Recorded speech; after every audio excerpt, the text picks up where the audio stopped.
around and disregard it. Strip you off the ground, show you what heart is. Standing strong and proud, nothing can knock it. Let's get it started. It's the hardest. Talk around, don't disregard it. Strip you off the ground, show you what heart is. Standing strong and proud, nothing can knock it. Let's get it started. Yeah, get your boots ready. We're about to go on a trip where we wrestle, nobody settling or calling it quits. You're here for the grit, betcha this stuff is amazing. You're stumbling, welcome to the bump in the apron. Step into it, the hardest part of the ring. Here to bring fun, yeah, and this art he is king. It's the best thing, making sure you don't tap out. Don't go soft with the hardest podcast out. And it's not just another one, it's clear. Off the rest, in this content, none contest. Take the nonsense off the steps. You know it's nothing but pure gems when it's coming off the chest. Get it? Now it's time to sit and relax. Get your mind blown away, ain't no skipping this track. Have you paying more attention, no listening gap. Get everything I ever wanted, no giving it back. Yeah. Ooh, what's up, everybody?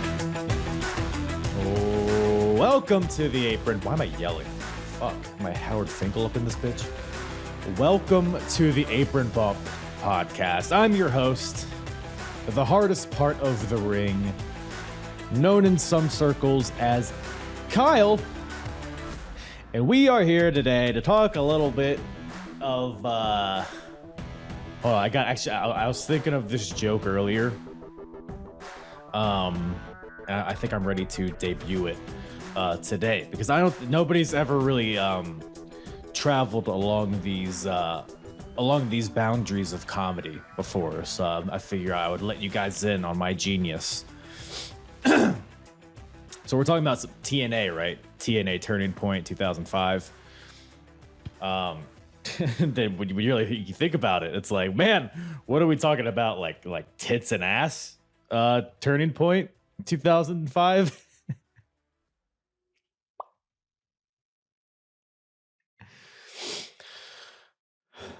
So yeah, Turning Point 2005 is quite the turning point for the company, actually. Very apropos. Is that how you say that? Because Turning Point 2004, which, by the way, this is the first event that I've called two of, because you were there probably if you're listening.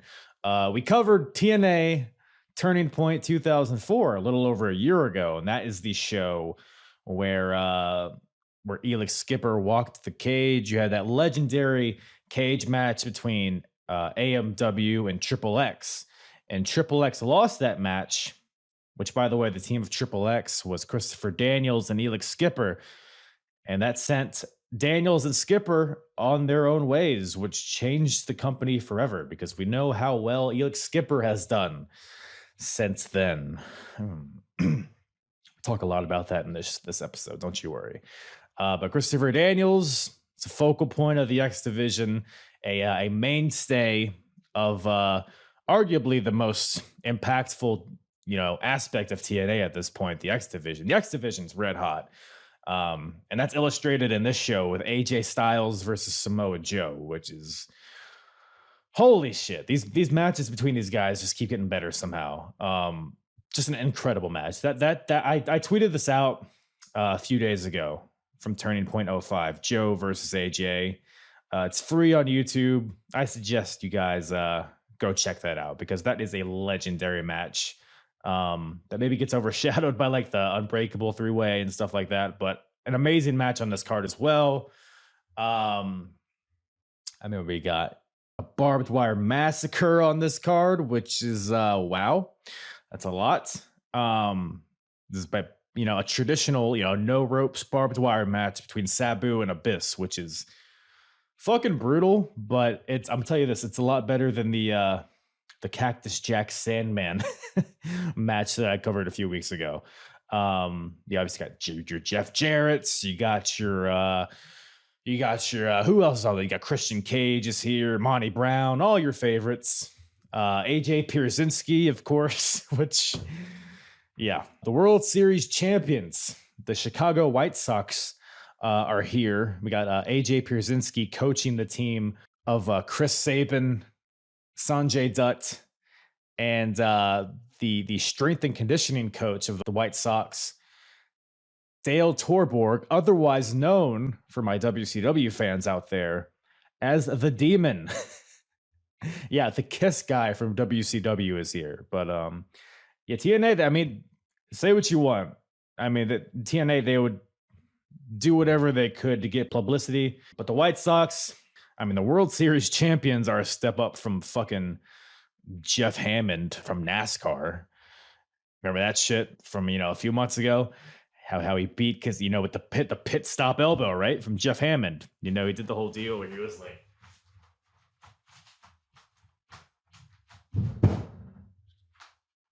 a little something for my visual viewers. Check the YouTube, why don't you? But yeah, we got the White Sox are here. Just a great TNA card, honestly. Like we've talked about, the Dudleys have just recently debuted. They're on this card in a tables match, of course. I brought up Christian Cage earlier. He's here in his first pay-per-view match. And we got another debut on the horizon, which is alluded to at the end of this show.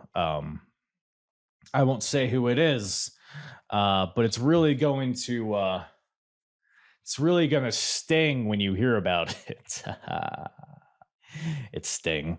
But yes, to join me on this show, Matt Ritter from the Smackin It Raw Podcast, returning to the show. Always a blast with old Matthew.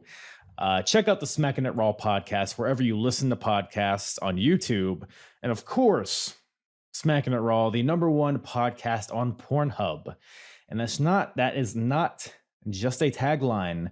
It's literally on Pornhub. So you can literally watch Matt and his various guests talk about wrestling, current day wrestling, in a very hilarious way, while also having your recommended, double fisting anal, stepmom stuck in a dryer, Backdoor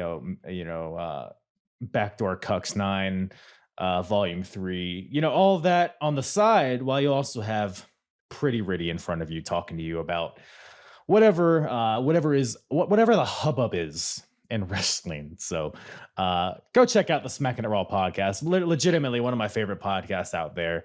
I listen to it every week, and you should too. You should also listen to is the Apron Bump podcast. I mean, you are right now, but you should continue to do that. And if you like these kind of episodes, these TNA reviews, I suggest to you to go to apronbump.com and go to the episodes tab at the top, and you can select TNA, and that'll bring you to all of my TNA episodes that I've done thus far, starting from their very first 3-hour pay-per-view, Victory Road 04, every show up till now. And it's been a fun journey. So go check that out. And all of my episodes, all of my social medias are there. And check out the description of the podcast for all my, my TikToks and my Wordles and all the social medias that you need. So check that out. Check out this episode. Why don't you? You're already listening. TNA Turning Point 2005 with myself and Pretty Ritty from the Smackin It Raw podcast. It was weird. Like, I was congested for 2 days, and then the congestion went away, and now I've just got a fucking cough for the last 2 days that's kicking my ass. Is it that new variant? Dude, as far as I know, it's not COVID, but who the fuck knows? I think you just created it in your own body. It's the fucking Ritter variant. It's running wild. Yeah. This one really fucks you. So anyways, we got TNA, man. It's a good segue. Yeah, I've never watched a TNA pay-per-view. Like, really? I may have caught an episode here or there, probably back when they got onto Spike, but never really watched the shit. As I always say, like, I was vaguely aware. Like, I knew everyone on the show just about and what was going on. I remember, like, hearing about it, but, like, I never actually sat down and watched it. Right, because didn't you stop watching wrestling, like, in the mid-2000s? Probably around 2008, I want to say. Okay. Yeah. Yeah, that's right, because you missed Jeff Hardy's, like, best period. And that's why I always get upset with you. There's not one of those, but okay. Okay, you need to... We're going to start this on a bad note? We're going to start this on a bad note? Well, you got a shirt on, so yeah. I guess Jeff Hardy, he wasn't on this card, was he? What a shame. Thank God. What a shame. At least we got AJ Pierzynski on it. Yeah. I got a story about that. Feel free to start us off with that if you want. Basically, obviously, this is the year that the White Sox won the World Series, right? Right, of course. So, being from Chicago, I went out and watched the game. Like, I wasn't at the stadium, but like I was at a bar watching the game, hanging out with friends. So that night, as they won the World Series, I was driving back and ended up in like 1 a.m. in pitch black on a dark ass road, running into 4 fucking deer and destroying my car the same night. So every time I hear about the White Sox and fucking the 05 World Series, all I can think about is my destroyed car. 4 deer? Is that there what you were said? 4 deer in the road. Yes, 4 deer just across the road. So like there was no swerving into the other lane to miss them. Like they were just lined up across the road like a fucking blockade. And I was coming down a hill right at a fucking deer blockade. I was fucked. So did you hit all of them? Was it a strike? I only hit 2, and I remember one like sliding off the passenger side, completely like took out the headlights, smashed in the whole front of the passenger side of the car, and then the other one obviously hit the driver's side. The car was fucked. And that's the White Sox fault, is what you're telling me. Yes, 100%. If it was the Cubs, that wouldn't happen. Are you a Cubs fan or a White Sox fan? I'm actually a White Sox fan. I can't stand the Cubs. I grew up on the South Side, so. Oh, I see. Yes, my wife is a Cubs fan, unfortunately. Yes. Well, I don't know if you can see it. I have a Mark McGwire little poster over there. So I don't really watch baseball that much anymore, but I used to be a big Cardinals fan. But so I'm sure at one point this would have mattered to me, but it is what it is. But yeah, TNA, man. So I guess overall, you said this is your first time watching a full pay-per-view. Overall thoughts? Did it kind of meet your expectations going into it? I did. Like, I watched a lot of fucking wrestling this week. Like, what I normally watch, plus like 6 nitros in a pay-per-view, plus this. So, like, there was a lot of shit going on this week. But no, I was pleasantly surprised. I enjoyed it. I really got into it. So, I mean, for something that happened in 2005 that I've never seen, for me to be like invested, and I actually went and looked to see like, okay, did this guy eventually win a title and blah, blah, blah. Like, it was good. No, yeah, this is a good time period for TNA. This is like pretty much their peak. I'm not quite at their peak yet, but it's definitely they're on the up ramp at this period. Because, and we'll get to it, but we had some debuts that happened recently before this show, and we got some that are coming shortly after this. So this is when all like the stars are coming to TNA before it gets ridiculous when like you get like the Scott Steiners and all that shit. So the show opens up. We're starting off hot. So I'm sure I was like, hey, Matt, let's watch some TNA. And you're probably expecting like AJ Styles, Jeff Jarrett, maybe an Ultimate X match or Claire Lynch or something like that. But no, we open up with a barbed wire massacre match. No ropes barbed wire massacre match. Yes. That's a good point. Probably my favorite match of the night. Yeah, I don't hate that opinion at all. I mean, yeah, like you said, it's not like, they drape some barbed wire over the ropes or there's like some sticks with barbed wire just strewed throughout no, it's a no ropes, or it's a barbed wire ropes, I guess, barbed wire match between Sabu and Abyss. Whew. I mean, what a way to get the crowd hot, I guess, right? Mm-hmm. I guess you got to start off with this match because I'm sure it's a whole process setting up the barbed wire and all that and taking it off and all that shit. But yeah, Sabu, the master of this style of match, of course, with this match with Terry Funk back in 97 or something. So if there's anyone you're going to throw into this type of match, Sabu's your guy. And I actually recently just watched Cactus Jack versus Sandman from 95. They had a barbed wire match, and it was not good. So they've learned over the years. This match was actually really damn good. The crowd was into the whole thing. Tension throughout the entire. I mean, were there any particular spots that stuck out to you? Oh, absolutely. So Sabu pulled a shank out and just started stabbing Abyss in the arm. Yeah, casual. We had a barbed wire chair to Abyss's balls that he basically did not sell. So I'm assuming he has no balls. Abyss always reminded me of like what would happen if Mankind and Kane fucked and had a kid. Mm-hmm. Yeah, that's pretty much it. You had the ending, which was what I like to call a demented ice cream sandwich. Uh-huh. Where you've got the two boards of barbed wire, or maybe like a s'more, and then Abyss was the marshmallow in between the two graham crackers and the barbed wire. I really enjoy Sabu for the fact that, like, are you familiar with the Hellraiser series, the horror movie Hellraiser? I'm not. So there's a puzzle box, but like the only people that open this puzzle box are like really fucked up people who have like basically gone beyond the fact of like normal enjoyment of pleasure and things like that, and even past BDSM. So like Sabu would open the fucking puzzle box. Like he 100% just, there is no amount of pain that isn't pleasure to him. Like I guarantee if you looked at his porn history, it would be really fucked up. Like I don't know what you find, but it's not going to be anything that you'd find on yours or mine or any normal person's. Like he's got some demented shit going on. So putting him in this kind of match where he can hurt himself, because I feel like that's a thing he enjoys, but also hurts somebody else, it's always going to be entertaining. He's going to jump on shit, fall off shit, into shit. Lots of him going face first in the barbed wire. He was in the barbed wire more than Abyss was.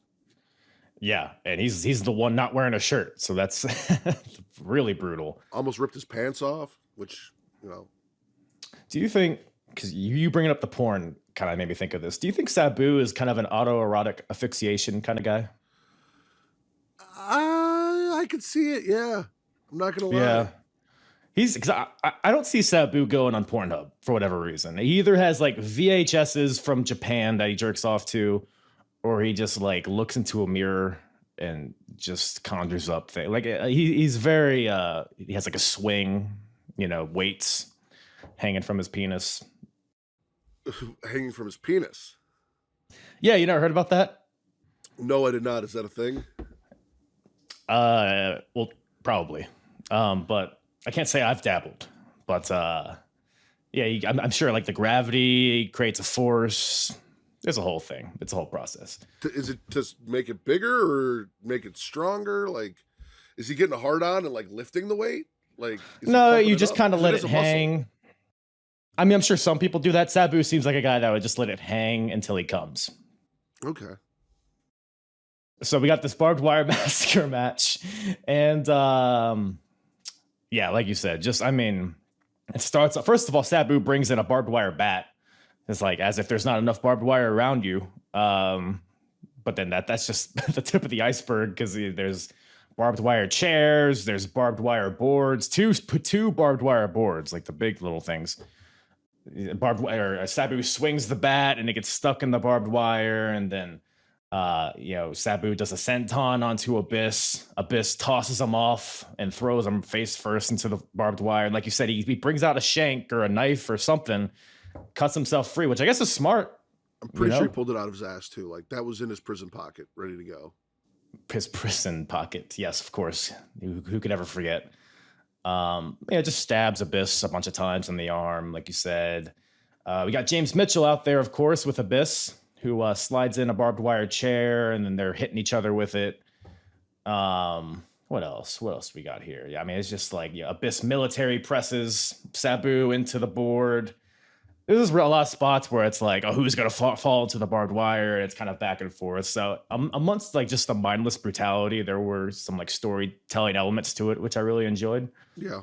Because obviously, and Sabu, you said, I mean, he has his niche, and his little run in TNA was really good from what I've seen. He's not particularly botchy, at least in this match he isn't. A lot of his matches are really smooth. I mean, him and Abyss have had a bunch of matches. So, yeah, just good shit all around. And like you said, the s'more gets the win, where Abyss is between the two barbed wire boards. I guess the barbed wire is the chocolate, and Sabu just fucking sits on it and crushes him for the win. So I enjoyed the shit out of it. I have a question for you. What's with so here and then a few other times? Why do we go to commercial during a pay-per-view? Yeah, I don't know. Well, I think in this case they were just stalling for time, because they had to like undo the barbed wire and all that stuff. I feel like they went during the match, but I could be wrong. It might have been after the match. But there were a couple times during the show where like it just cut out and came back as if it would have gone to commercial. And I'm like, if this is a pay-per-view, why the fuck are we going to commercial? I think that's an Impact Plus thing. So if you have like a certain tier, there's commercials. Okay. So if you have no ads, then it just cuts out and then comes back. Yeah. That confused me too when I first saw it, but I think that's what the situation is. But yeah, after that match, like I said, Tenay and West, the commentators, they're kind of running down the card for the pay-per-view. There's a few vignettes shown, which brings us to something a little different. We got a tag team match, Alex Shelley and Roderick Strong versus Austin Aries and Matt Bentley. Kind of just a random X Division match, honestly, here. I guess it's kind of just a cool down match after the massacre that we just witnessed. But a good little match here. You have Alex Shelley out here with his camera and his tripod. Are you familiar with the paparazzi at all? Am I familiar with the paparazzi? Yes, I know. It's a faction. Yes. Not paparazzi in general. Just, okay. You know. No, I'm not. I forget who exactly is in it. I know it's Alex Shelley. I think Kevin Nash is a part of it at some point. I think Jimmy Rave might be in there somewhere. I'm not sure, but interesting. So it's the beginnings of that with his camera. He basically sets it up to record his match, I guess, which is hilarious. Like 2005, for some reason, it doesn't seem that long ago, but just like this big bulky ass camera watching the match is funny. You're not going to do the thing? The Bentley bounce? Well, every episode that I listen to, when Matt Bentley is brought up, you ask your guest if they are familiar with him and why they should be familiar with him. And you didn't ask me, and I'm a little hurt. Look, I've just become okay with the fact that nobody knows who fucking Michael Shane is. So, and it hurts me every time I hear it. So I just don't want to do it anymore, you know? Okay. But I guess, you know what? You asked for it, I'll ask you. Hey, Matthew, are you familiar with Matt Bentley? Not at all. Do you know who his cousin is? Bret Hart? Yeah. So we got no, obviously, the cousin of Shawn Michaels, this Matt Bentley fella. But yes, the Bentley bounce. I brought this up earlier. Are you a big fan of the Bentley bounce? There's not a whole lot about Michael Shane, Matt Bentley that I'm a fan of, actually. I do remember seeing him back around this time in like clips and shit like that, and being like, "Oh, this is Shawn Michaels' cousin. That'll be cool. This and that." But I mean, I don't know if it was because he was teaming with Austin Aries or what it was here, but there was really nothing about the guy that I found redeeming or that I wanted to see more of, outside of was it Trinity that came down with them? Yes. Yeah, correct. Outside of Trinity, there was nothing more I really wanted from him. Yeah. Have you seen the movie Multiplicity? Yes. So Matt Bentley, so if Shawn Michaels is the original Michael Keaton, I think Matt Bentley, he's at least the third one. You know, okay. He's at least the gay one. He's probably not the mentally challenged one, but yeah, he's the third one for sure. Okay.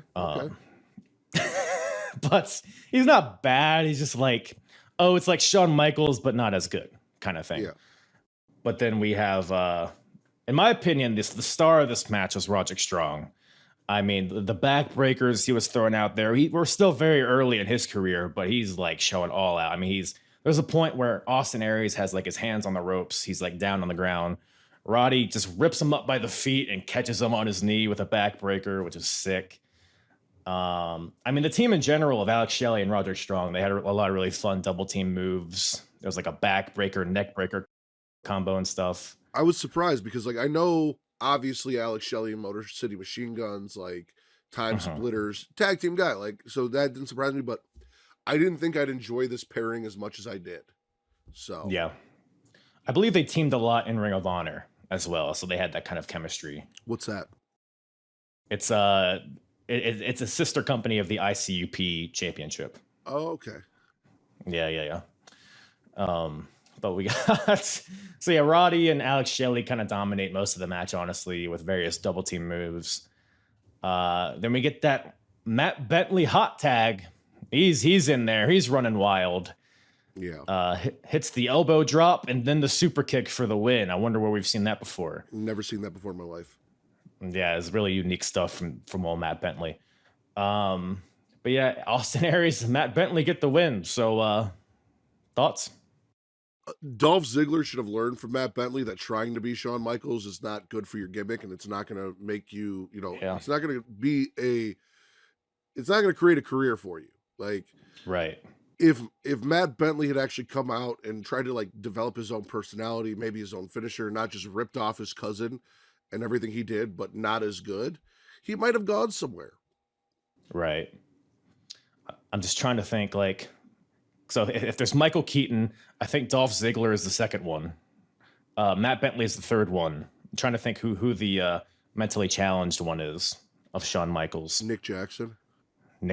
There it is. We figured it out, folks. Or one of the Gunn brothers. Remember when they both dressed up like Shawn Michaels? Oh, probably. That sounds about right. But then, speaking of things that you maybe haven't seen a lot of, Monty Brown is here, the alpha male. He's yelling at a doll. And just the concept of you having no context to this is hilarious to me. So he's yelling at a Bob the Builder doll backstage, which is alluding to a promo he had on Impact a few weeks before this, where him and Christian were in the ring talking. Christian was wearing like blue jeans and boots. So Monty Brown's like, get your Bob the Builder ass out of here, or something like that.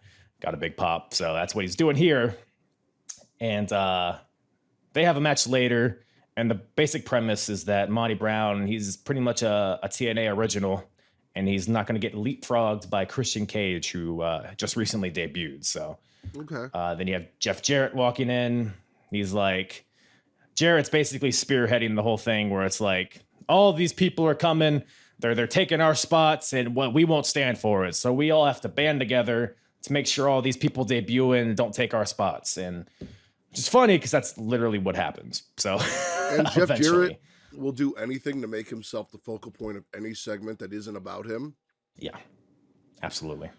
He's always been that way. And watching him as much as I've watched him, because he just debuted in WCW in my watch along over there, his laugh and that shit he does annoys the fuck out of me. Like, I have no idea how this guy was world champion anywhere. He's driving me fucking insane. His laugh? How does his laugh go? Yeah. Like, whatever weird little, like, half-assed bullshit he does during every promo, it's driving me nuts. Yeah. Yeah, because you're watching Chippendale, Jeff Jarrett, right? Kinda, yeah. Because it's not slap nuts yet. It's still no. He's still got like the weird fucking 3 stripes up the chest with the neck collar thing, and he's doing his Ric Flair imitation. No, I don't know what you're talking about. There's no influence at all. He's his own thing. He doesn't do the figure 4 and the strut and. But I mean, he's world champion. He's kind of running the company, not financially, but booking it. And he inserts himself here. He shows up in a Team Canada interview. Like, he's in the main event. He just can't fucking stay out of he's the star. Shit. Matt, he's the draw of TNA. So that's what people are tuning in. That's what people buy the pay-per-views for, is to see Jeff Jarrett. That's why this company never took off. I don't know what you're talking about. But speaking of WCW, this next match has a lot of WCW undertones. So Larry Zbyszko's out here, who is the, what's his title? He's like the committee member, head committee. He's like the GM, basically, of TNA. And him and Raven have been feuding because, so Raven was the NWA champion a few months ago. He got screwed out of the title at a random ass live event in Canada. And basically Raven puts this on Larry Zbyszko for letting it happen. So they've been going at it. Raven's been making Larry's life a living hell for months. So Zbyszko's out here. He's just like, hey, Raven, I'm offering you your release. Here's your severance package, I guess it seemed like. Just leave me alone, and we'll be done with it. And Raven's like, fuck you, Larry. Raven cuts like a really annoying promo. He's like, what does he say? He's like, he calls him like a bunch of different names that are just way too thought out. Yeah. That's everything Raven does. Yeah, it's very, I'm learning quickly that Raven is not the best promo in the world. No. He's a good talker, but he's not a good wrestling promo, basically. So what is happening here, and what they did last pay-per-view too, Larry Zbyszko picks an opponent for Raven. So at the last pay-per-view, he picked Just Incredible, because the whole thing is like he's pulling people from Raven's past to fight him. And in this case, Larry Zbyszko chooses Chris K, otherwise known as Canyon, which was fun seeing Canyon out here fighting Raven. I don't know if Chris K is the name I would have gone with. It feels like they could have thought a little bit more and been more creative. Oh, absolutely. I mean, because his name's Canyon, right? So I don't know. I'm just spitballing here, just kind of thinking off the top of my head. Maybe Chasm could have been his name. Gap, right? Well, what other names do you think they could have gone with? Canyon. You could have gone with Cannon instead Cannon? of Canyon. That's a good one. Gash. What? Gash.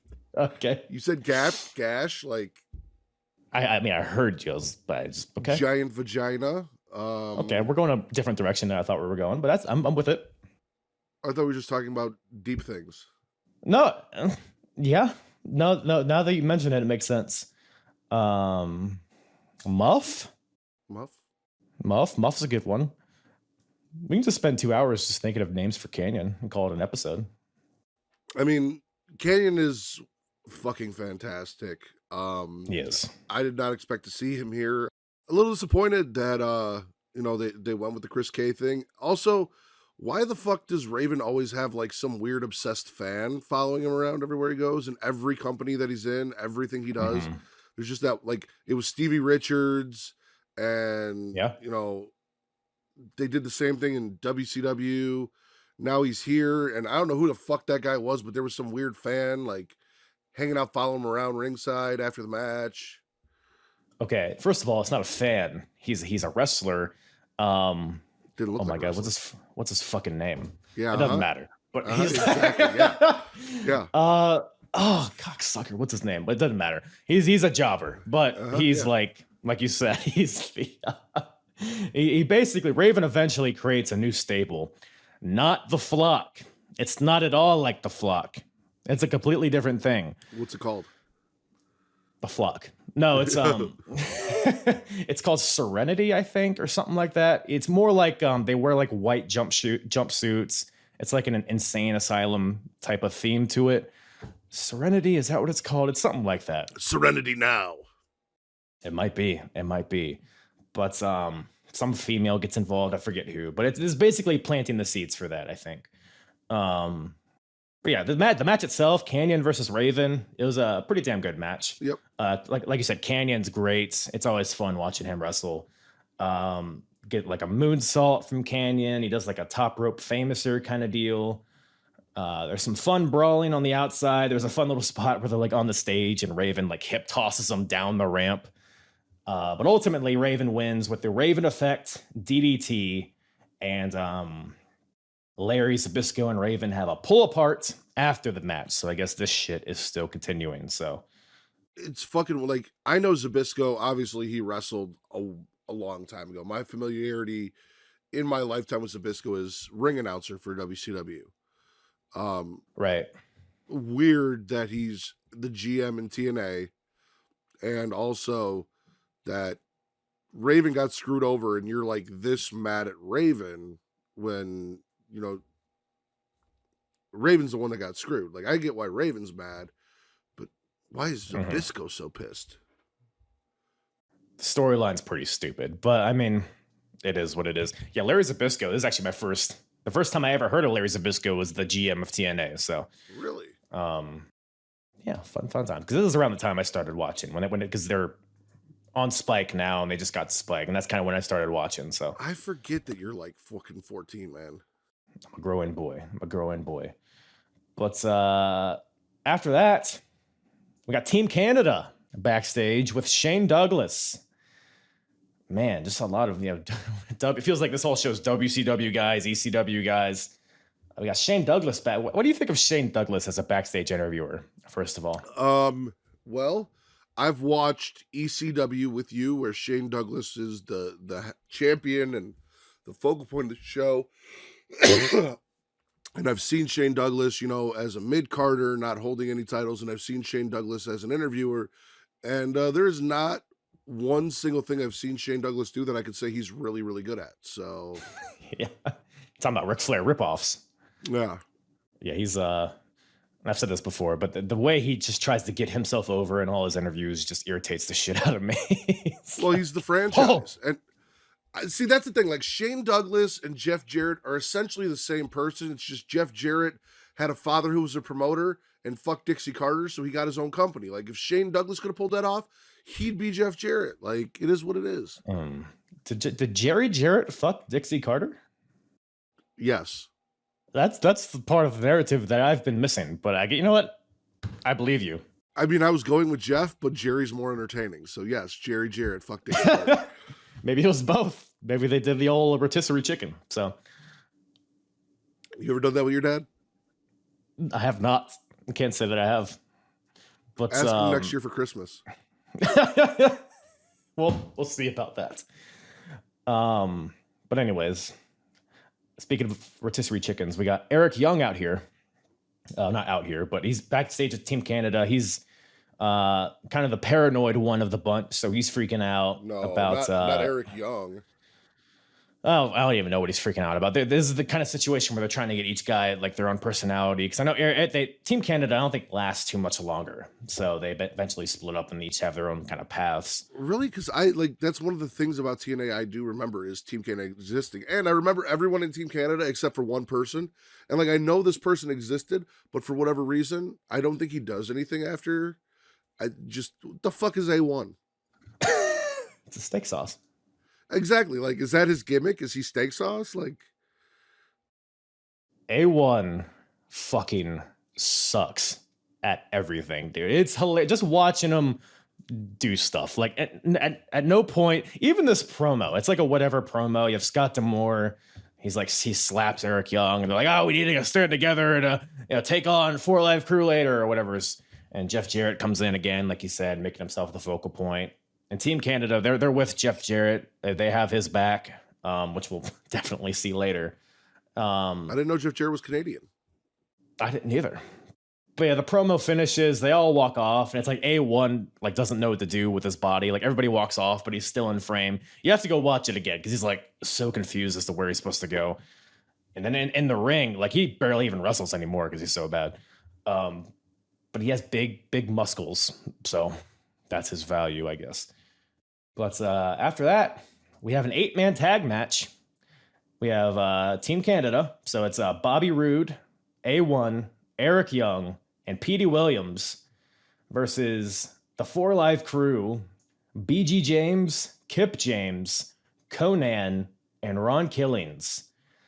Lots of familiar faces, huh? Yeah, except for A1. So you've got the glorious one, Robert Roode. Of course. Also, of TNA fame, but like, anybody talks about that. You've got Eric Young, leader of Sanity. Again, TNA fame. Petey Williams, the guy that created the Canadian Destroyer and ruined wrestling for the rest of us in 2022. Yep. And then, some jackass that's teaming with them. Obviously, you've got the New Age Outlaws together with different names, and I still will never understand why BG James doesn't go with his fucking name, which is Armstrong, when he's part of the Armstrong family. If you can't be Road Dogg anymore, like, why would you not lean into that? But neither here nor there. And former NWA champion Ron Killings, aka R-Truth. Yes, sir. And I believe the highlight of his career, which you have not got to yet, but just a heads up, enjoy it. Former Dungeon of Doom member Conan. Oh, who is he in the Dungeon of Doom? Conan. Oh, he's just Conan? Like, the Conan that you see now, when he becomes the Conan that you see now with, like, the wife beater and the saggy pants and all that, it starts in the Dungeon of Doom. Wow. I had no idea. That's hilarious. You will. So he doesn't have he's not the Zodiac or Shark. Just Conan. I guess, Yep. you know, if you don't know who he is, that seems like a name that would fit in. So He was in the company wrestling. He was Mexican heavyweight champion. He was U.S. champion, but he was wearing more traditional garb. And then all of a sudden when he went into like SA Conan with, you know, the flannels and everything and looked a little more gangster, then he joined the Dungeon of Doom of all things, because that is what screams thug to me. That's what screams badass fucking street is Kevin Sullivan. yeah. Hey, I wouldn't want to run into Kevin Sullivan in a dark alley. So I would kill Kevin Sullivan. I would wreck his shit. you just knock him over and he wouldn't be able to get up because he's a fucking turtle. Can't stand Kevin Sullivan. We always find a way to shit on Kevin Sullivan, even if he's not on the card. And Hacksaw Jim Duggan. We'll figure that out later. Of course. Yes. But so the 4 Live crew is a whole thing. I don't know how many of my TNA episodes you've listened to, but it's been a running storyline. So you're aware of the whole, like, there's tension because like Kip James debuted, so Conan and Ron Killings, they were like, hey, Road Dogg, where does your alliance? It's been for like a year, basically. This has been going on. Conan's a jealous girlfriend. Yeah, no, I got this. And the last pay-per-view, it seemed like everything was all good in the hood. Conan, Billy Gunn, they fist bumped. It's like, okay, now we're the 4 Live crew. They even changed their theme song, because actually they didn't change it. Now it's just an instrumental. And R-Truth raps to the ring, which is the first time I've seen him do this.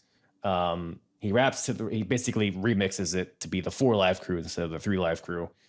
So it's like, oh, this is a thing. We're the 4 Live crew now. Everybody's a happy family. The match is whatever. The match really isn't important in the grand scheme of things. I mean, you have Conan and Road Dogg doing their shtick in the beginning, which is fun. The match happens.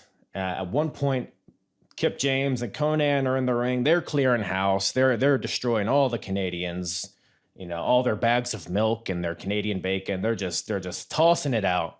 Ketchup chips. Ketchup chips. Ask Mr. Warren Hayes about it. Yeah. I will. That seems like a very violent discussion if that comes up. So I cannot stand for that. Warren Hayes, if you're listening, go fuck yourself if you enjoy that. Or anybody, really.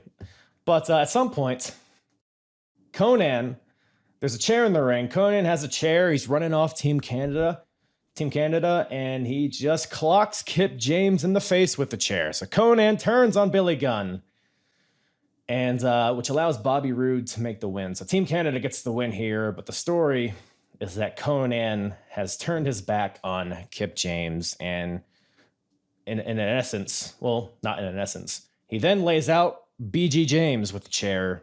So Conan is officially out, and R-Truth is just standing there like, oh, what the hell, man? And Conan hugs Truth and then leaves. So a lot of confusion towards the end of the match.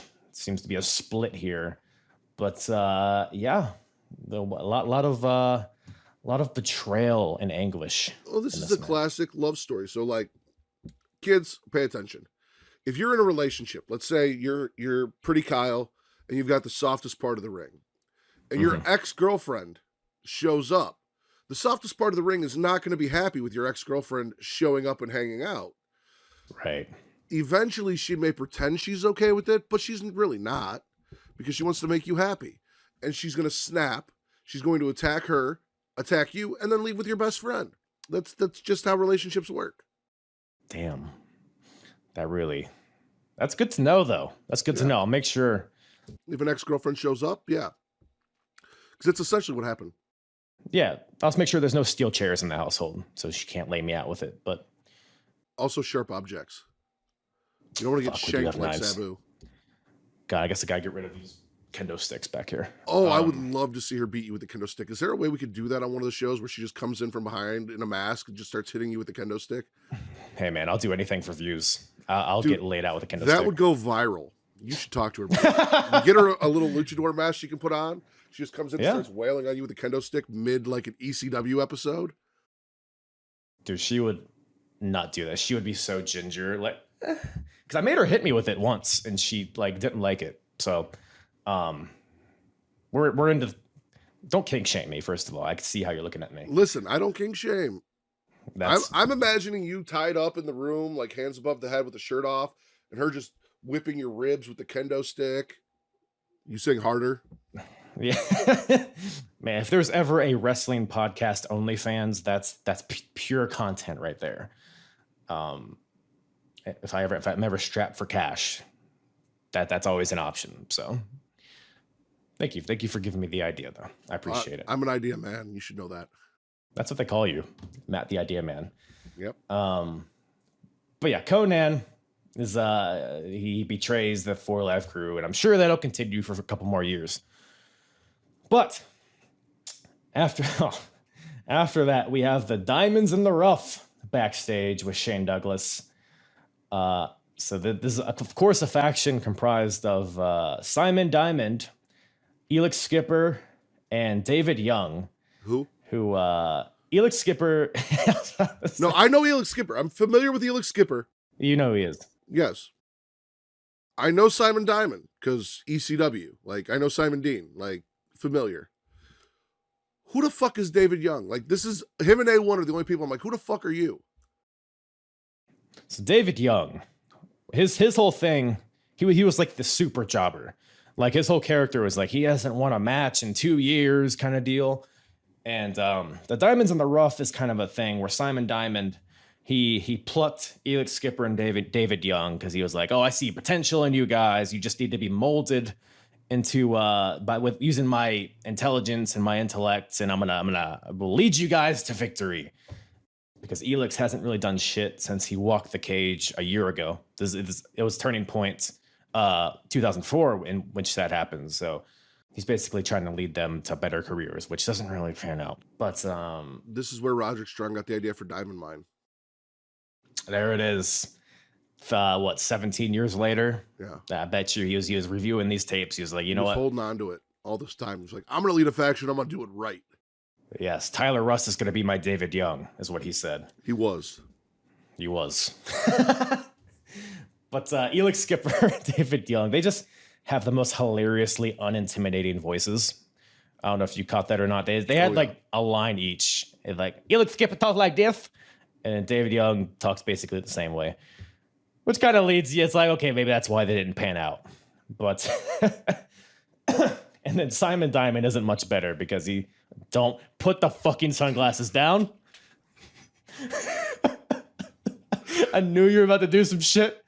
I was like, okay. Here we go. We're good. So Simon Diamond's there. We're still in this promo, by the way, because there's a lot going on here. Simon Diamond says that their opponents are going to get 2 fastballs right between the eyes. And Simon grabs one of each of their wrists and holds it up because these are the fastballs of Elix Skipper and David Young. You might be asking why. Why are they going to get fastballs? That seems like a random reference. Well, it's because they're going to be participating in a Basebrawl match later. Yep. So, yep. And you're a White Sox fan. So. Yeah, I knew AJ. Are you familiar with the work of Dale Torborg? I wasn't, but commentary laid it out pretty well. But go ahead and explain it to me. So in WCW, at one point they thought, you know what's going to really bring in viewers is Kiss. Right. So they struck a deal with Kiss where Kiss basically in real life went into the creation suite and made themselves a wrestler. And they called him the Demon, and it was Dale Torborg. And he came out, I believe he was either with or feuded with Vampiro. I'm pretty sure he feuded with Sting. It wasn't very long lived because it was right near the end of WCW and the death of WCW. No, go figure. Like when you're going to Kiss, like it worked for Scooby-Doo, it did not work for WCW. Neither here nor there. Ah, yes. So he goes from that, and then he was okay. Like he wasn't great, but this cheesy fucking Kiss gimmick, I find out is going to go be the strength and conditioning coach for the White Sox. Not really excited about it, not high hopes. And then they fucking win the World Series. I was like, well, much better at strength and conditioning than he was at wrestling. So he's not a player. He's just a coach. Correct. Dale Torborg. Strength and conditioning coach, yes. about to say, because I'd never heard of his name. Because this is like when I was kind of fading out of. I used to be a big baseball fan, but this is kind of when I was fading out of it. So I was like, oh, maybe I just missed Torborg. Like the name didn't seem familiar to me. AJ Pierzynski obviously did. And you have Johnny Damon in the crowd. So a lot going on here. But like you said, the White Sox, they just won the World Series a few months ago. So on Impact, this is the backstory of the match. There was TNA management and a couple of the X Division guys. They invited the White Sox, or at least AJ and Dale Torborg. They invited them in. They're like, we're going to present you with a gift from TNA to celebrate your World Series victory. And then Diamonds in the Rough interrupt, and Simon Diamond, he's going off. He's like, why are we dedicating time on a wrestling show to award a guy with a 2.56 batting average, which is like, okay, as a casual baseball fan nowadays, that's a pretty good average, especially for a power hitter, right? Mm-hmm. You know, Mark McGwire, I even Googled it. I was like, what was Mark McGwire's lifetime average? And it was about a 2.5. So it's not like a bad thing, but you know, we're not going to get into the baseball statistics of it. Without the steroids, so. You know. Did he though? Yeah, you know what? Actually, looking at him in this match. Yeah, I was going to say, look at the guy. But so he's going on about that. He's like, oh, you're 2.56 batting average all over and over again. So that's basically the premise of this match, is the disrespect that the Diamonds in the Rough showed the World Series champions. And another layer of it is Bobby Heenan, who was out here on commentary because he's a Chicago guy, I guess. So he's out here doing color commentary, and this is after he's been diagnosed with throat cancer and all that stuff. So he's not, you know, you could definitely tell. But even so, he's definitely with it. He's with it, but he sounds worse than I do on your podcast right now. So no, he's definitely, yeah. But you can hear the wit amongst his, because I guess he had surgery on his throat. But it was cool to see him regardless. The match happens, and my takeaway here is Elix Skipper. Because sometimes I wonder, it's like, man, Elix Skipper, he had that great moment walking the cage at Turning Point 2004. He's not a bad promo. He has a really silly voice, but he's actually a pretty good promo. He's athletic. I'm like, man, why didn't he pan out? And this match is a pretty good highlight of it, because he almost broke his own neck, and then he almost broke Sanjay Dutt's neck, like minutes apart from each other. How did Sanjay Dutt and Chris Sabin get involved in this feud? Because they weren't involved in the X Division title picture, but they were still like at the top of the division. They just weren't in title contention. So, yeah. Because Sabin and Dutt, those are two guys that were always like in the mix. I mean, Sabin would go on to be Motor City Machine Guns, and Sanjay Dutt was always a guy that was like, I don't even know if he ever won the title. I think he might have like very later on, but he was always a guy that was like right on the cusp of it. But yeah, Elix Skipper, there's a part where Sabin has like a hammerlock on Elix Skipper. I don't know what the fuck Skipper was trying to do here. I think he was trying to backflip out of it, but there was some sort of miscommunication, and Skipper he just jumps up, front flips, and lands right on his neck. And then at another point, Sanjay Dutt's going to do a tilt-a-whirl on Elix Skipper, but Elix like throws him off, and Dutt goes like face first into the ropes. It's really brutal. So it's kind of a clunky match in a lot of ways, but towards the end, man, so like I said, Johnny Damon's in the crowd for whatever reason. I guess the Red Sox and the White Sox aren't rivals, or are they just like bonded by the Sox? Possibly. I guess this is the story here. I think that this is right before Damon goes to the Yankees, actually. But Simon Diamond, he gives Torborg a low blow and then grabs a shin protector, which I don't know why that's out there. But he grabs a shin protector and clocks Torborg in the face with it. He goes for the pin, but AJ Pierzynski, who, by the way, he's not in the match. He's just kind of accompanying Sabin and Sanjay Dutt. Yes. He pulls the ref out because he's like, hey, he uses a weapon. You can't do that. And amongst all of this, Johnny Damon, he hands AJ a home plate. and AJ gets in the ring and smashes it over the head of Simon Diamond. And this allows Chris Sabin to hit the cradle shock, and then Sanjay Dutt hits the Hindu press for the win. So Chris Sabin, Dale Torborg, and Sanjay Dutt get the win. And after the match, Chris Sabin, he finally, I guess this is what they are ultimately trying to do on Impact. Sabin awards AJ and Dale TNA championship rings, because I guess that's a thing. I don't know if this is similar to the Dynamite Diamond ring or the whatever the fuck the ring Diamond Dallas Page had. I don't know if it's as prestigious or not, but that's the thing. So yeah, everyone goes home happy, I suppose.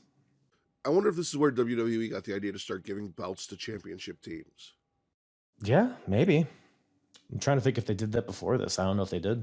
I don't remember them doing it. Like, I remember Schwarzenegger got one at one point for some fucking reason, but like, I don't remember them having teams come on back at this time or even earlier than this. Or obviously social media wasn't a thing, so I don't know, but I don't remember them giving belts out to teams until somewhat fairly recently, within like probably the last 10 years. Yeah. It's smart though. Didn't the Super Bowl, like one of the guys had a big ass WWE belt? It's good marketing. Smart. Better than these stupid ass rings that they had for TNA. But TNA is one of the things that tickle me about TNA in this time period, is that they're all for publicity, no matter what it is. They had a NASCAR guy have a match a couple months ago. What's his dick? Not Hermes Sadler. I think they did have Hermes Sadler actually very back in the day, but they had another NASCAR guy have a match. The guy that drives the car and turns left. There's a lot of those guys. Left name Petty comes to mind. Jeff Gordon. Never heard of a fucking Hermes Sadler. No, they had hold on. I have to look it up because they had another guy, TNA, NASCAR, because he had a finishing move. It was called the pit stop, which was like an elbow drop. He like drove his car. He drove a car and then he hit the elbow. Not Jeff Hammond. Jeff Hammond was the guy. He beat Frankie Kazarian in a match and sent Frankie to the WWE. So that was the thing that happened. I will never understand the connection between wrestling and NASCAR and wrestling and monster trucks. Like, I'm almost at that monster truck match. Pretty excited for that. But no, TNA, anything, because NASCAR was pretty popular at this point. So it's like, oh, you're popular, be on our show. They had Tito Ortiz appear a few times. They're all for publicity, which is smart, I suppose. But the execution of it could have been done better. Let's talk about Marcus Corvan. They call me smooth. You know that theme song? Yeah. I make it move. Yeah. So we have it's a number one contendership match. So the winner is the number one contender for the NWA world title. And I have to bring up, because this actually happened earlier, a promo that Christian cut backstage with Shane Douglas. I am not the biggest fan of Christian in this time, because this promo he had reminded me of all of his terrible catchphrases and nicknames that he had during this time period in his career. What did he say? He was calling his fans the Christian Coalition. Yep. Also called them the Peep Zone. Like, I'm all my peeps. That was fun. The Peep Zone is one step too far. And then he always ends his promos with, because that's how I roll. Mm-hmm. Yeah, it's a catchphrase. It sucks. And you suck if you like it. Sorry, I was a little aggressive. It was very aggressive. Yeah, I'm sorry. I mean, you're not wrong, but it was very aggressive. Sexually oppressed. But we have Christian Cage out here fighting Monty Brown. Marcus Corvan. I'm sorry. Yeah, Christian Cage, newly debuted. Have you seen very much of Christian from this time period? No. Again, I am aware of Christian in this time period. I know he does win the NWA title. This is essentially peak Christian, I guess, in his career. I know kind of like the Christian Coalition becomes a thing. Tyson Tomko joins TNA and becomes a part of that, and all the stuff that kind of happens, but actually seeing it like for myself, I never went back and watched TNA matches, stuff like that. So like I missed the whole rise of Jeff Hardy, rise of Christian, rebirth of Sting, all that shit. Yeah, his heel run in TNA was great because, like you said, he had Tomko. He also had AJ Styles in his faction. This is after like Jarrett, he loses the title at Bound for Glory 2006, and then after that, Christian's like the main heel for a while, and that's some really good stuff from Christian. Hey, you're back. Did I leave? It said that your camera was disabled due to a poor internet connection. You know, that's probably for the best. I'm gonna be honest. You're so pretty, though. I think you'd make a great drag queen. What? Yeah. Why is that? I just think you'd make a pretty woman. What would my name be? Because it's always got to be like kind of similar to the man name. Well, if you're Kyle Bird, we'll call you Carol Phoenix. Not like Kylie or anything. No, it's got to be Carol. Yeah. You know what? Actually makes sense because drag queens always have to have like old lady names. Exactly. Yeah. That'd be like these big brassy women with like big hair. Yeah, Carol Phoenix. Carol Peacock, because you're very much a peacock. How's that? You're just very vibrant and bright, and you're very out there. I organize things very poorly. I'm a shitty streaming service. Well, based on your internet connection, yes, you are a very shitty streaming service. All right, eat my ass. So we got we got Christian versus Monty Brown. Hold on, let me get my glasses. You're lucky I can't do the voice with my throat all fucked up because I so would have. I so would have. But Monty Brown, man. So I'm assuming this is kind of the first you've seen of Monty Brown. No, I told you, Marcus Corvan, WWECW, baby. That was a very different iteration. It's not really, but I think his promos peaked in TNA. But yeah, this is one of the things from this time I was actually very familiar with. Like, I'd actually see clips of Monty Brown with the 6-sided ring, doing the pounce, doing the alpha male thing. Yeah. So. Yeah, that whole deal. I won't make you do that because you'll probably explode. But probably. The match is what it is. The match, it didn't really like grip me particularly, but we get like a fun frog splash from Christian. Monty, he hits the alpha bomb at some point, which is really impressive. And at some point in the match, he's like in the corner, holding on to the corner. Monty Brown, he rips him off, and then Christian like pulls the turnbuckle pad with it, exposing the turnbuckle, exposing the steel. Towards the end of the match, Monty has like a full Nelson on Christian, goes to shove him face first into the steel, but Christian reverses and sends Monty into the steel turnbuckle and hits the unprettier for the win. So Christian wins and is the #1 contender for the NWA title. So a pretty decent match, I suppose. You said he just debuted. So like skyrocket. Yeah. No, this is, I think, his second overall match in TNA. So yeah, right to the moon. I believe he wins the title at the next pay-per-view. So it's like, yeah, a skyrocket. So we got tables match next. A non-title tables match for whatever reason, because I guess it's more of a grudge match, but it's like, why couldn't the titles also be on the line? So we got AMW, the team of Chris Harris and James Storm, versus Team 3D, of course, Brother Devon and Brother Ray. So this feud's been going on for a while. Team 3D, they debuted a few months ago, and immediately we're in a feud with AMW, and it's like a whole thing with Team Canada, Jeff Jarrett. They're all kind of like a faction, basically, or aligned in some way. They left Team 3D lane. They put them on the shelf for a few weeks. So there's a lot of personal animosity. AMW showed up with Jeff Jarrett at the beginning of the night, and was it James Storm? I think it was James Storm. Yeah, James Storm just throws a beer bottle on the ground outside, just littering like a motherfucker. What a heel. Chris Harris, I'm more familiar with the eye patch. Do you know about the eye patch? Oh, yeah, because him and Storm have a feud, I think. He gets like a beer bottle to the face. Yeah. I thought you were about to say Braden Walker. This is why you knew Chris Harris. Who? You said you were familiar with WWE CW. Yeah. Braden Walker. Knock, knock. No idea what you're talking about. That does not ring a bell. Well, what was this joke? All right. Knock, knock. Who's there? Braden Walker. And I'm about to knock your brains out. It's a good promo, right? That really gets a person over. That really gets the fans behind you to want you to win the wrestling match. So, wow. So we got the pre-Braden Walker here and Chris Harris.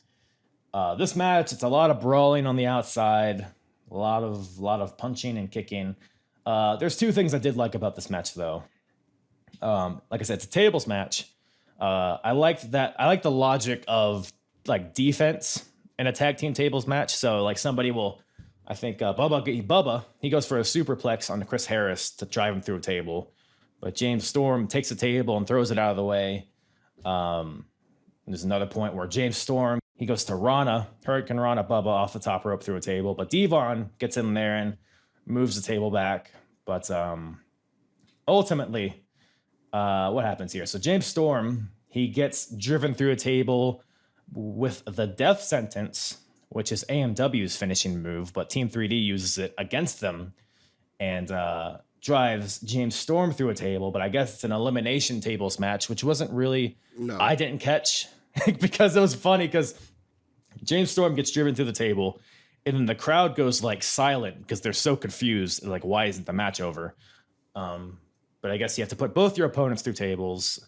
But that happens very shortly after as everyone's fighting on the stage, up the ramp. And there's a table set up at the top of the ramp. And Chris Harris gets sent through it with a 3D. So Team 3D wins with a clean sweep. And they really sell the tables as like a devastating thing. Like there's a whole thing after the match where like the EMTs are out there helping both these guys out after getting driven through the tables. So I like how the tables are getting sold as like this really brutal kind of thing to get put through. So a fun little brawl. I liked it for what it was. Yeah, I'm pretty sure James Storm died from that death sentence. I think so. Well, it's in the move. Death. It's the Dudleys in a table match. It's exactly what you expect to see. It's what you're going to get. It's fun. Yeah. But speaking of fun, we got my match of the night here. The X Division titles on the line. We got AJ Styles versus Samoa Joe. Holy shit, this match. Oh, yeah. So AJ Styles is the champion here. Samoa Joe is about 6 months into his run here in TNA, and he's still undefeated. And the whole story here is that Samoa Joe kind of goes against what the X Division stands for. It's kind of similar to the Code of Honor in Ring of Honor, where it's like you shake hands before and after the match, you respect the rules. There's no like post-match shenanigans or weapons and shit like that. That sounds boring as fuck. Apparently that's what Samoa Joe thought because he's just been kicking the shit out of everybody. The last show, he was actually teaming with Christopher Daniels. But after they won, Samoa Joe was pissed because Christopher Daniels got the pinfall. So Samoa Joe just kicked the shit out of Christopher Daniels, gave him a concussion, gave him multiple muscle busters on chairs, and had him stretchered out to the point where we haven't seen Christopher Daniels in a month. He's concussed and all of that. And AJ Styles, who had been feuding with Christopher Daniels for a while, he's like, hey, I don't like Christopher Daniels, but he respects the X Division and what we're trying to do here. And Samoa Joe ain't about that life. So AJ is very pissed at this, and that's kind of what sets up this match. So a good build up to this match. And the match itself, I mean, holy shit. I mean, you have AJ Styles, Samoa Joe in 2005. You know it's going to be a banger. Let's not forget the bloody towel. Yes, of course. The bloody towel, which is Christopher Daniels' blood from the attack that I described from Genesis. And Samoa Joe has the bloody towel around his neck, just rubbing it in the face of AJ. And yeah, I mean, what were your thoughts on this match? I agree with you. This probably was match of the night. Like there were 3 matches I really enjoyed. It was this, the main event, and then the opening match, all for different reasons. As far as wrestling goes, like pure wrestling, no gimmicks, this definitely probably was match of the night. Joe's bloody towel fetish is interesting. You know, I guess it's a trophy to wear around your neck. Like you make someone bleed, you wipe their blood up with it, and you just wear it around. I'm sure it stinks. You might want to get that washed. Probably. But I mean, it's Joe versus AJ Styles. Like two of the best wrestlers probably at that time and of all time. In there beating the living shit out of each other. It was fucking fun. I enjoyed the shit out of it. It was really cool to watch. It was like, one thing about this match, it was almost kind of clunky at certain points, but it made up for it with just like the stiffness of it. Like I've never seen a stiff drop kick before, but the one that AJ Styles hit on, you could see Joe's head just fucking whiplash. Obviously you got Joe more than returns the favor with just various kicks to the chest, kicks to the head, all that Muay Thai influence coming out here. They're fighting on the outside, and you have Joe does that like power bomb swing into the steel guardrail, which that's like he was putting all of his strength into that. That looked devastating. Even like a knee drop, like Joe just does like a knee drop, and it looks like it just crushed AJ's whole entire body. So they were going after it for sure. And basically the story here is that the match starts and AJ starts out hot. Like he kind of catches Joe by surprise. He didn't expect him to start off right away. But after that flurry, Joe kind of gets the upper hand and he dominates for a bit. But towards the end, it's a little more back and forth. AJ hits a powerbomb on Samoa Joe, which is crazy. Gives him a styles clash, which gets a 2 count. But ultimately, AJ, he goes for a roll-up pin, but Joe counters into the coquina clutch, and AJ eventually, I love the drama of it. He's like rolling, he's almost at the ropes, but he passes out eventually. So AJ is unconscious, Samoa Joe wins, and is the new X Division champion. Bet he fucked Wendy after that. I love their chicken sandwich.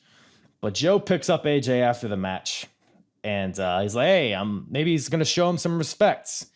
So he picks up AJ. He's like, hey, good job, buddy. Joe holds up the title. Is like, yeah, we did it. And then he takes the title and just rams it into the face of AJ. Continues to beat on Styles after the match. Security gets in there. But Joe, security comes at him like a fucking karate movie. So Joe's able to just beat him up one by one. And he throws chairs in the ring. Samoa Joe does. He's gonna seemingly do the same thing that he did to Daniels at the last pay-per-view. He sets up AJ on the top rope for a muscle buster, but out comes Christopher Daniels, returning from his concussion. But apparently he's still concussed, because as Daniels gets in there, him and Joe are going at it back and forth. Joe hits Daniels with a headbutt, and I love that element of it, because he hits him with like one headbutt, and Daniels is still reeling from the injury, just crumbles to the mat. And but this allows Joe to escape, and that's where it's kind of left at that. And I think they have like another triple threat match somewhere down the line with Styles involved. So yeah, I loved every bit of this. I agree, and like you said, the selling of the headbutt with him having the concussion, something you don't see a lot nowadays. It was really good. It was just a damn stiff, fun match to watch. Like, yeah. And because the headbutt element of it, I actually didn't really like think about, but commentary actually did a good job at like selling that. Like, I forget if it was TNA or West, but they were like, oh, he's still concussed. So that all it took is one headbutt to drop him, which I got shout out commentary, by the way, specifically in this match, but throughout the entire night. They like Samoa Joe, he would kick AJ, and you have Mike Tenay just like coming out of his seat. You have Don West with his classic energy that he has. I thought commentary was amazing in this match and throughout the entire night. What did you think of commentary? Mike Tenay's fantastic. Mike Tenay's always been fantastic. He was fantastic in WCW. He was fantastic tonight. I'm not a huge Don West fan, but I did appreciate him tonight. Don West kind of hit or miss for me, so that's fair. He's very he comes off like a guy that's like wasn't a wrestling fan but became one as he's a commentator, but he just has like the energy that is a good it accompanies Mike Tenay's knowledge of the sport very well. Yeah. I thought so. But yeah, anyone, if you're gonna watch one match from this show, It'd either be this or the barbed wire match, depending on what kind of wrestling fan you are, I guess.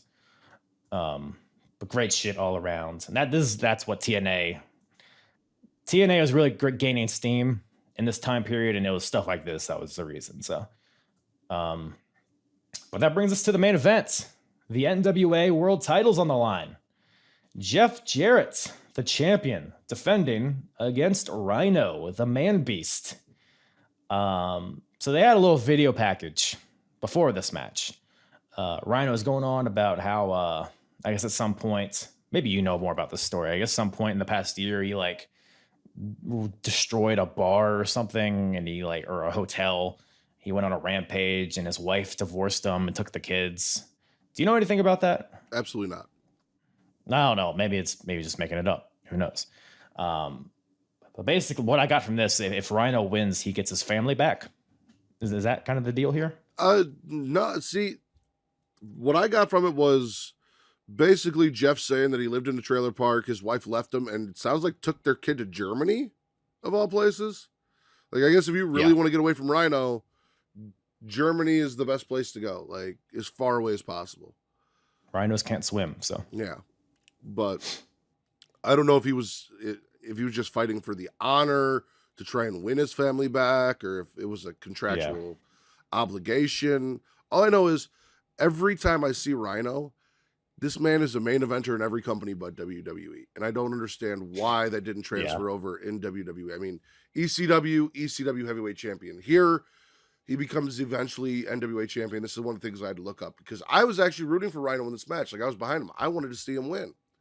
Mm-hmm. So I was like, after the match, I'm like, does he ever actually win the NWA title? And he does. So, like, I was happy about that, because you felt for Rhino after that promo package and during the match, to where, like, you really wanted to see this guy get the win.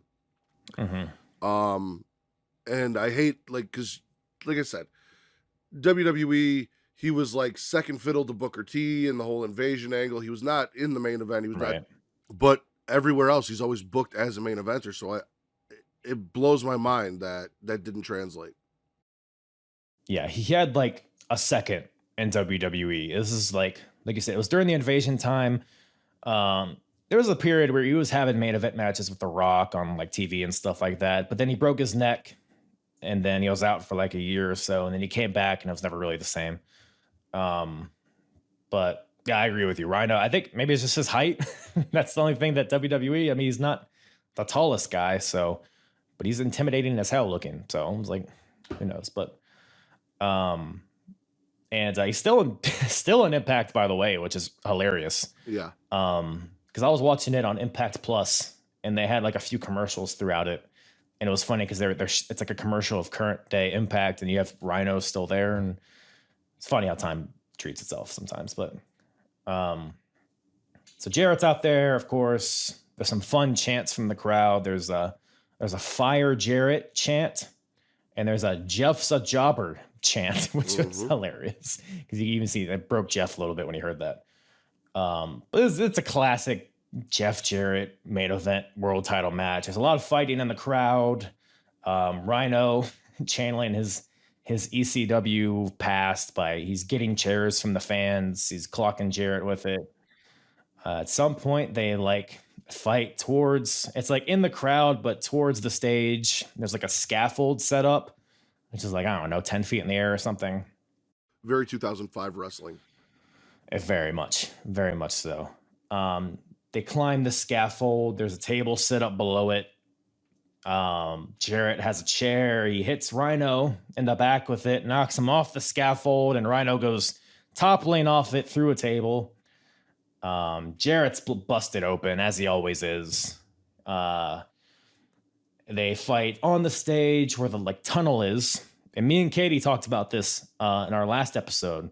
There was a point where there was a table set up in the tunnel, like in front of the tunnel. Rhino, but nobody got gored through it. It was a perfect opportunity to do it, but nobody did it. In this case, they set up the table there again. Jarrett's in front of it. Rhino sets up for a gore and gores Jarrett into the table, not quite through it. The table kind of just like topples like beneath itself, but it doesn't really crack. But I guess it halfway does the job, I guess. There's and Jeremy Borash, the ring announcer, announces that the referee is now going to start his 10 count after they've spent like 10 minutes fighting in the crowd. Yeah. And if they can't make it to the ring in a 10 count, then the match is over. So Team Canada at this point gets involved. They attack Rhino because remember he just gored Jarrett through the tunnel. Team Canada comes in. I think it's PD and A1, Bobby Roode. I don't know if A1's there. I don't remember who it was, but just a bunch of random Canadians come out. They basically beat up on Rhino and throw him into the tunnel so that he can't get to the ring, supposedly. And then they carry Jarrett. They put Jarrett's arms around their shoulders and they carry him to the ring. Refs counting. Gets to 8 to 9. And then Rhino is back up and sprints all the way from the tunnel to the ring in 1 second, which is amazing. I mean, an NFL team needs to sign this guy. I mean, 100%. He'd make a great running back. Yeah, the 40-yard dash from this fella. It's insane. But so they're back in the ring finally. And Team Canada still very much involved. It's very unclear, as it is at all times in these Jeff Jarrett matches, if it's no disqualification or if it's not. It seems like they pick and choose when to apply it. But Team Canada, I guess there's always a guy distracting the ref, and then like Bobby Roode will come in and hit the Northern Lariat onto Rhino. But Rhino eventually fights back. He goes for a superplex on the Jeff Jarrett, but Jarrett finds a guitar, as he always does, and hits Rhino over the head with it, and then Jarrett goes for the pin, but only gets a 2 count. And I know what you're thinking. You're like, man, this match is pretty cool, but it could use some more Jackie Gata. Yep. Well, fear no more. Out comes Jackie Gata, who I guess So Jackie and Gail Kim, I guess, have beef. And Gail Kim, I should mention, is a part of this faction with Jarrett and Team Canada and all that. Yeah, they kept bringing her up and asking where she was, but she never showed up. I don't know. Maybe she had something going on that day. But Jackie Gata comes out, slaps Jeff Jarrett, and then Jarrett turns around and gets gored by Rhino. Gore! There it is. But only gets a 2 count, amazingly. So what does Rhino do? He grabs some chairs. He sets them up in the corner and goes to pile drive Jeff Jarrett off the second rope through these chairs. But Scott D'Amore, the leader of Team Canada, comes out with a hockey stick, hits Rhino in the back with it, and this allows Jeff Jarrett to hit the stroke onto Rhino through the chairs, and that gives Jeff Jarrett the win with the stroke. So, can you do that one more time? Yeah. So, I want to know what about Team Canada was so amazing that they were like, Scott D'Amore, you did such a great job with these guys that we're going to let you run the entire company. Yeah. I mean, they lasted for a long time, so that longevity alone, more than most factions in TNA. I don't know exactly how long, but I know they were a thing when I started watching from, I guess a year ago. So, yeah, still going strong. I mean, they're in the main event, so very successful faction, I suppose. I enjoyed the SmackDown spot, you know, the gore through the tunnel, which is very much like the Chris Jericho gore into the SmackDown set before we got the fist. Like I said, I mean, the match was a fucking mess. Yeah. It's like entertaining though. Yeah, like, it was an entertaining mess. It's Attitude Era-esque. Yeah. Like the style of match. 2000s wrestling would have you believe that scaffolds were just fucking everywhere. Like you just walk down the street and there'd just be scaffolds everywhere. Yeah. There's always something getting built. Mm-hmm. So I was a bit unclear what the scaffold was for. I guess, was it holding the camera up or? Dude, I have no idea. You just they just pick them wherever you need them. I guess. Yeah. In case you need a scaffold. But yeah, it's an entertaining match. I'm quickly learning, like, we shit on Jeff Jarrett a lot. Everybody does. And he, as rightfully so.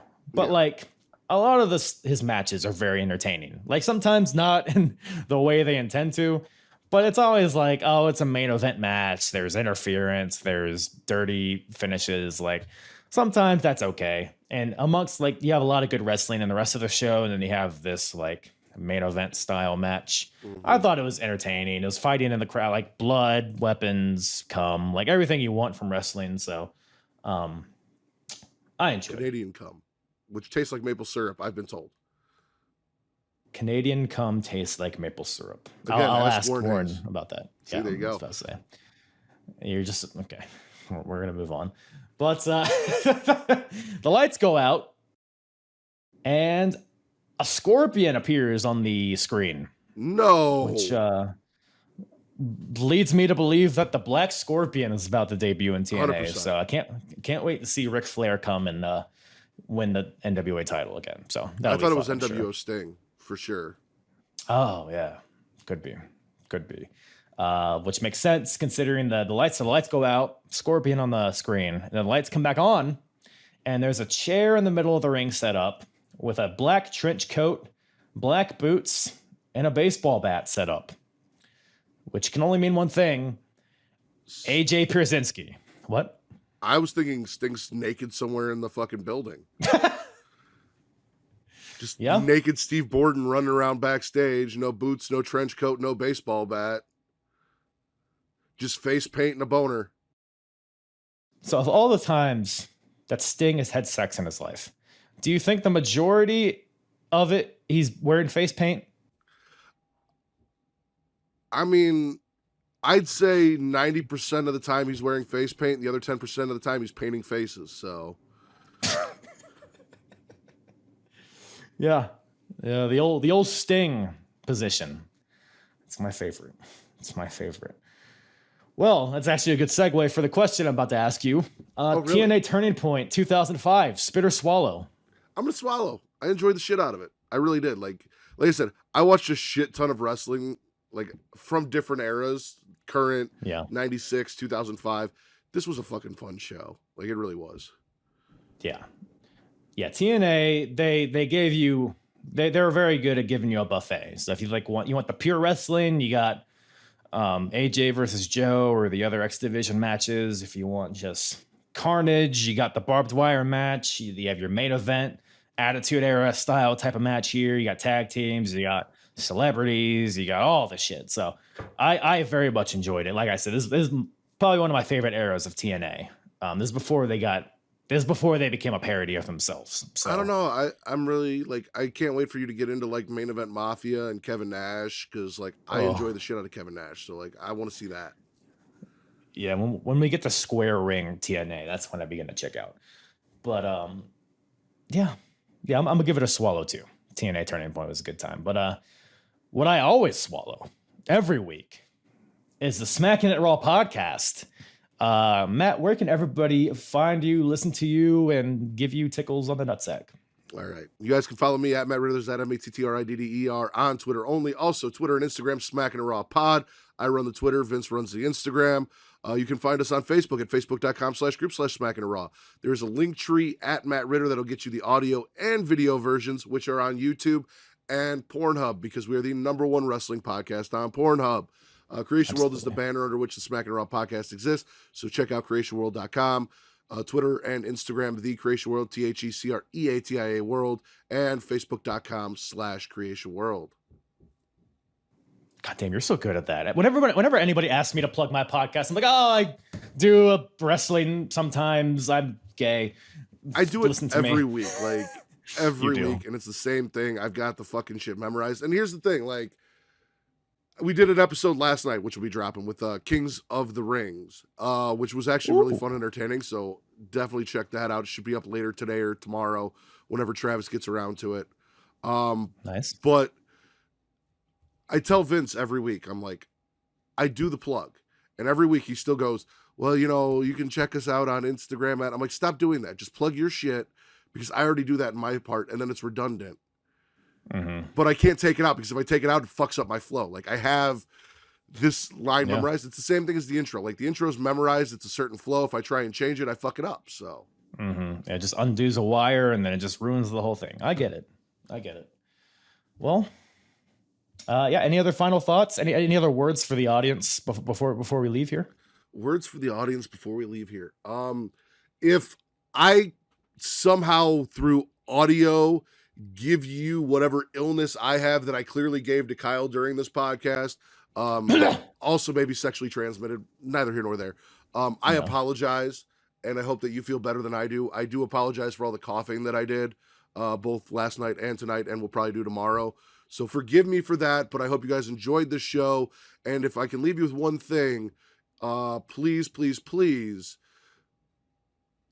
think of Sting butt naked with face paint giving money shots to random people. Once again, thank you to Matt Ritter from the Smackin It Raw podcast for joining me on this lovely, lovely episode covering TNA Turning Point 2005. Always the fun time. Always a fun time with Matt.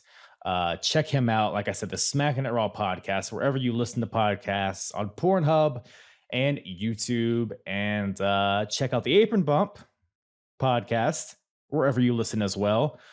Check out apronbump.com for all my episodes, all my merch as well. There is a store tab up now to where you can buy Apron Bump t-shirts and tank tops and banana hammocks and whatever really fits you and makes you feel all good inside underneath your undercarriage. So, that's about all Daddy has for you today. Once again, thank you guys so much for listening. I really do cherish you all. If I could kiss you all, I would, but you'll just have to settle for this.